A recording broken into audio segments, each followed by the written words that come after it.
Barbieri, before we wrap up, I want to ask you a question about the correlation between diet and acne. We often get this question all the time. Can I eat yogurt, cheese, milk, um, fried foods, high sugar diets? Just if you could quickly wrap up for our audience what we know at this point about the correlation between diet and acne, I think that would be really valuable. Yeah. So the first thing I'll say is, some people they find if they make some dietary change it improves their acne. If that works for you, that's great, as long as you're like nutritionally doing fine. So that'd be like the first thing there.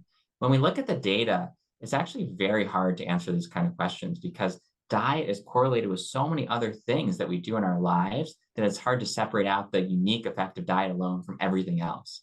The things that we have the strongest evidence for is high glycemic index diet being bad for acne. And that's basically like eating lots of sugary kinds of foods. And there are randomized controlled trials. That's the highest quality evidence we can really have that support that eating a lower glycemic index diet, less sugar, can improve acne.